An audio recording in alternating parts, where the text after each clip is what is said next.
economia, da indústria, do progresso, do desenvolvimento, da estratégia, e ninguém me convida para falar de mim. E, felizmente, agora, ao longo dos anos, escrevi tanto que quando me convidam vou ao arquivo, tiro um texto e vou. E, portanto, não inovo a escrever outro texto. Já escrevi tantos, vou só buscar um daqueles que escrevi há algum tempo e faço essa intervenção. Agora, para falar de mim é que estava com maior dificuldade. Fui à procura e acabei por encontrar um texto de um livro, que é um capítulo de um livro que eu espero, se a sorte me ajudar, a publicar no próximo ano e que tem este capítulo e que eu vou ler, porque assim facilitou-me a vida. E o título é O Meu Legado e o Futuro. Todo ser humano gosta de deixar para o futuro um legado.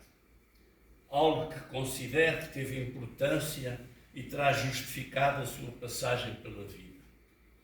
Não sou diferente e em tudo o que terei feito, que de alguma forma deixo registado neste livro, a propósito, o livro tem o título de Oliveira Salazar a António Costa. Portanto, é um livro que cobre 100 anos. O que de alguma forma deixa registado neste livro, o meu legado principal estará nas propostas, muitas delas inovadoras, que transmiti ao longo dos anos e que penso antecipar o futuro. Estou hoje fortemente convencido de que governar uma família, uma empresa ou um país passa essencialmente por prever e antecipar o futuro. Ou seja, a capacidade de previsão tornou-se um elemento imprescindível da boa governação. Ou como disse no meu livro, Uma Estratégia para Portugal, numa das 5 teses para uma estratégia, a tese 3 refere, em relação aos países e às empresas, antecipar a inovação e a mudança mais rapidamente que os nossos concorrentes, através da análise das necessidades das pessoas e dos movimentos da sociedade. Penso ser esta a base do pensamento que me guiou ao longo da vida e que nem sempre é fácil, porque as oposições são muitas. Será esta uma parte do meu legado que naturalmente gostaria de ver reconhecido. Não por mera satisfação pessoal, mas porque se trata, eventualmente, da melhor ferramenta para o progresso das empresas e das nações. O que sempre pensei completar o objetivo da felicidade dos povos e do desenvolvimento dos países e, em primeiro lugar, de Portugal. Gosto muito do meu país e, como disse e escrevi inúmeras vezes, apelo para que não estraguem. Foi no início dos anos 70 do século passado que a leitura dos livros de Allen Toffler me despertaram para a importância de algumas alterações das sociedades modernas. Alterações cada vez mais rápidas que pensei então deveriam ser previstas antes de se tornarem dificuldades intransponíveis. Com essas leituras tomei a consciência, como é dito no livro O Choque do Futuro, que as mudanças ao longo da nossa vida seriam tão rápidas que nem todos seríamos capazes de as suportar e menos ainda de contribuir para a sua existência. Foi por esse tempo que resolvi que deveria pensar no futuro e de me preparar para não ser ultrapassado pelas mudanças que certamente o futuro me reservaria. Foi em 1990 que iniciei 3 anos de escrita no jornal O Correio da Marinha Grande, a convite do meu grande e saudoso amigo, Dr. José Henriques Varela, que coloquei em prática a ideia e escrevi textos a que dei o nome de Crónicas do Futuro. Eram textos destinados a tratar muitos dos temas daquele tempo, muitos dos quais são hoje capas de jornais. A minha intenção foi escrever sobre coisas da política local e nacional, mas com uma preocupação preocupação dominante. Como serão lidas essas crónicas 20 ou 30 anos depois? Teriam as opiniões expressas e as propostas feitas nesses textos sobrevivido ao tempo? Acredito hoje que sim, o que pode naturalmente ser verificado. Foi esta decisão que permitiu, ao longo da vida, prever muitos outros acontecimentos, como, por exemplo, no 12º e 13º Congressos do Partido Socialista de há 23 anos, que me levou a aconselhar o então Primeiro-Ministro António Guterres a seguir as políticas da Irlanda, que previ iriam ter enorme sucesso no futuro. Ou mesmo na mesma noção, quando previ as migrações de África e do Médio Oriente para a Europa e os seus perigos, propondo uma taxa de 1% sobre todas as transações comerciais realizadas nos países da OCDE e a mesma taxa a ser aplicada a todas as importações dos restantes países. O objetivo era fornecer às Nações Unidas os meios para essa instituição global se tornar independente financeiramente dos Estados e promover, principalmente em África, a saúde e a educação desses povos, com uma base virtuosa para o seu desenvolvimento e para fixar nesses países as suas populações. Mal eu pensava então que António Guterres se tornaria secretário-geral das Nações Unidas a lamentar-se frequentemente da falta de dinheiro. Ou quando ele se tornou secretário-geral, voltei a escrever e a recordar estes mesmos objetivos e a propor os colocasse na agenda internacional, como um primeiro passo para o seu debate. Como lhe fiz a proposta de uma nova formulação destinada à proibição dos paraísos fiscais, o que poderia ser conseguido através de referendos nacionais.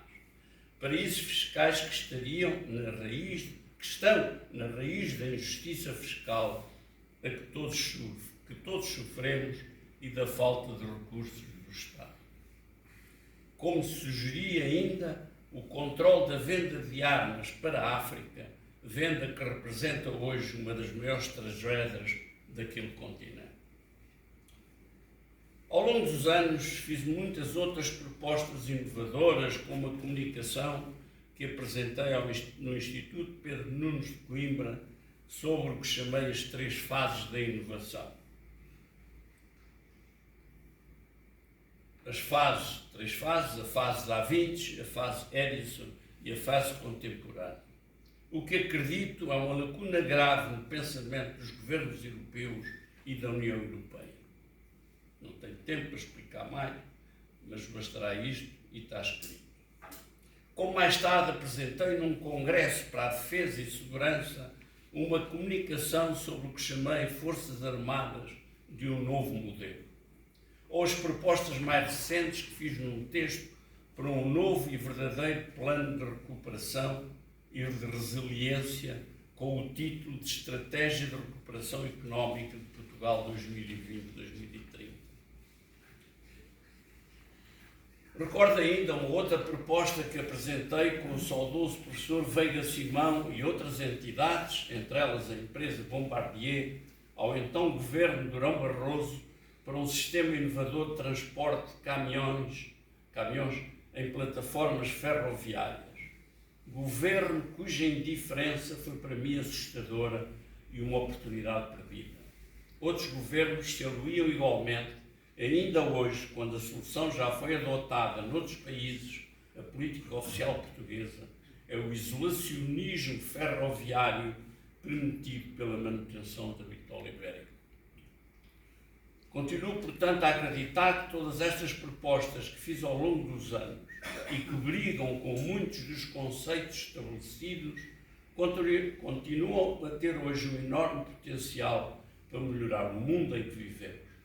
Infelizmente, a resistência em olhar os problemas de hoje, com base em transformações que nos sobrevivam, são uma enorme limitação do nosso progresso.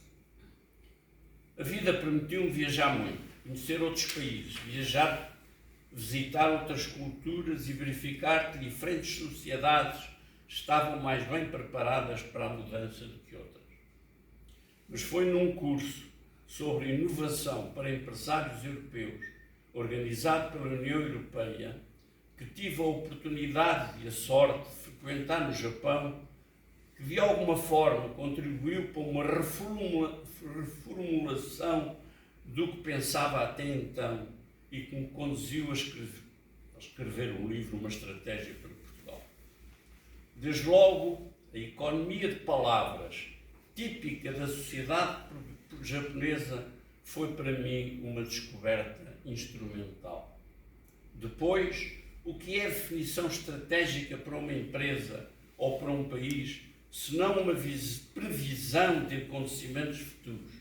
Previsão certa ou errada, mas que vai inexoravelmente influenciar positiva ou negativamente os resultados.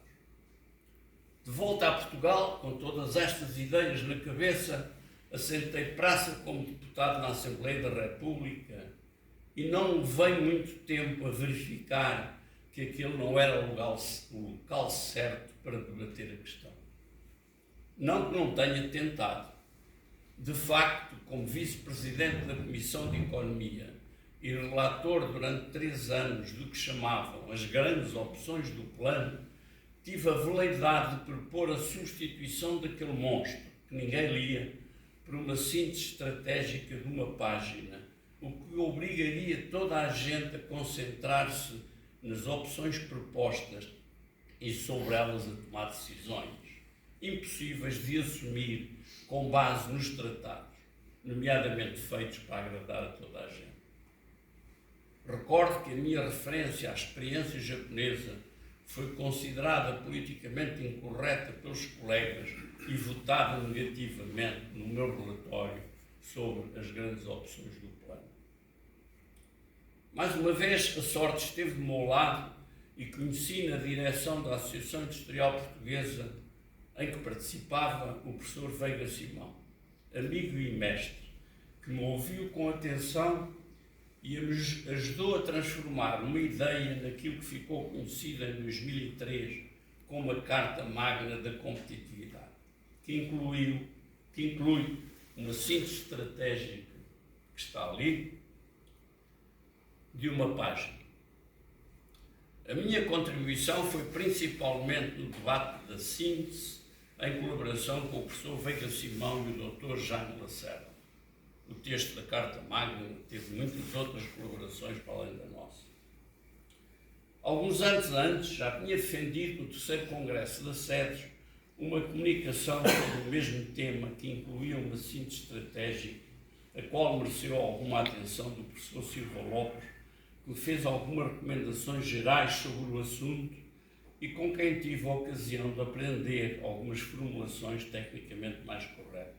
Por exemplo, passei a usar o conceito de bens transacionáveis, que teve alguma importância no debate público, mas que ainda hoje não é um tema suficientemente valorizado na economia portuguesa. Acredito, pois, que o meu legado principal esteja contido em ideias defendidas nos meus textos ao longo dos anos. Aquilo que fiz como dirigente empresarial terá a sua importância, mas será nas minhas muitas intervenções escritas, em cerca de 10 livros que escrevi, alguns e noutros em que participei, como nas 2 moções apresentadas aos 2 congressos do Partido Socialista e em participações diversas noutras assembleias de debate, além de centenas, se não milhares de textos publicados em jornais e revistas, que penso reside a minha melhor contribuição para o meu país. Contribuição que sempre constituiu o meu principal objetivo de vida. Reconhecendo, embora alguma tristeza, que o seu impacto na governação terá sido infelizmente reduzido, apesar de saber que as ideias levam o seu tempo a serem digeridas. As 12 empresas criadas como parte do grupo Iberomoldes, independentemente da sua dimensão, foram a continuidade inovadora que encontrei aos 16 anos na empresa Aníbal H. Abrantes, fundadora da indústria de moldes no mundo, a partir do que até aí era apenas um artesanato. Acredito que essas inovações tiveram um impacto positivo na modernização da economia portuguesa, em parceria com a introdução em Portugal da computação gráfica tridimensional e a criação de uma empresa, a SET, Simultaneous Engineering Technology, empresa destinada ao desenvolvimento de produtos inovadores, empresa que continua ao serviço do país, agora, felizmente, seguida de muitas outras. Em qualquer caso, será o futuro a fazer esse julgamento. Pelo meio, a pergunta que faço a mim mesmo com frequência é sobre as razões de sucessivos governos portugueses passarem ao lado das grandes opções que transformariam positiva ou negativamente a nossa economia e a nossa sociedade no sentido do futuro. Ou quais as razões dos dirigentes políticos viverem apenas o dia-a-dia, sem reconhecerem a necessidade de definir uma estratégia transformadora, ou a razão que as opções ideológicas e a limitada experiência profissional, nomeadamente no plano internacional, influenciarem tão negativamente as grandes opções da nossa vida coletiva. Ou porque, ao longo dos últimos 100 anos, e através de dois regimes políticos tão diferentes, Portugal não ultrapassou ainda os seus atrasos históricos. Não existe uma resposta fácil a essas questões. Que as opções pessoais, políticas e empresariais retratadas neste livro possam, de alguma forma, contribuir para uma nova visão mais ampla e mais educada da parte de cada um dos leitores, sem esquecer que a vida das pessoas, como das nações, é uma realidade dinâmica que implica inovação e mudança. Vejo com frequência pessoas a culpar os povos pela fraqueza do seu desenvolvimento, o que conduz a desculpar as lideranças. Sobre esta questão, quis a sorte que, antes de fechar este livro e, de certa maneira, a minha própria vida, ter tido a oportunidade de ler algumas palavras sábias do recente livro Liderança, de Henrique Singer, agora desaparecido, onde se pode ler o seguinte: a liderança é absolutamente essencial em períodos de transição, quando a relevância de valores e instituições está em perda e os contornos de um futuro digno ainda são motivo de controvérsia. Em momentos assim, os líderes sob pressão são chamados a pensar de forma criativa e analítica. Quais são as fontes do bem-estar da sociedade? Ou do seu declínio? Quais os legados do passado que devemos preservar? E quais os que devemos adaptar ou descartar? Que objetivos valem o nosso esforço? E que expectativas devemos abandonar, por mais tentadoras que nos pareçam? E, em última análise, a sociedade em questão terá vitalidade e confiança bastantes para tolerar sacrifícios como etapa para um futuro melhor? Pouco tenho a acrescentar à genialidade destas poucas perguntas, que são afinal as perguntas que todos devemos fazer a nós próprios nestes tempos de transição. Em qualquer caso, não fujo a adiantar uma resposta pessoal para reafirmar o que tenho escrito, que o desenvolvimento dos países reside na qualidade das lideranças, já que a qualidade dos povos depende da educação, mas uma educação ampla, que incorpora igualmente os conhecimentos, como até aqui, mas também os comportamentos e as competências das crianças e dos jovens, o que deve ser a tarefa principal das boas lideranças. Por isso, espero sinceramente que a leitura deste livro e as experiências nele vividas possam contribuir por um olhar mais atento e mais verdadeiro dos nossos problemas e sobre o futuro e do nosso futuro como nação. Muito obrigado. Entretanto, tenho falado de algumas coisas com algum sucesso na minha vida.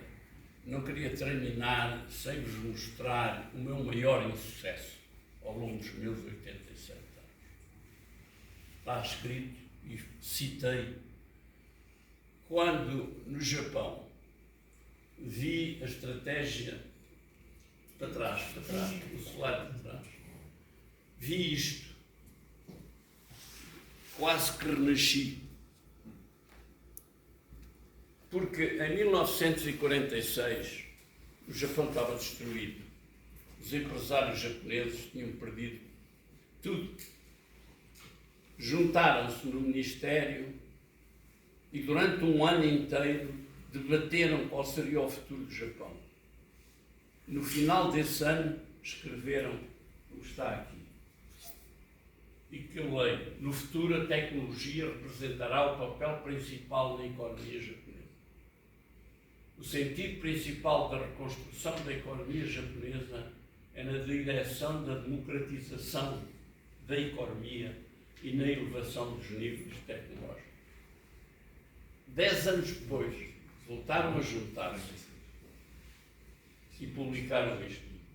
O período após-guerra terminou.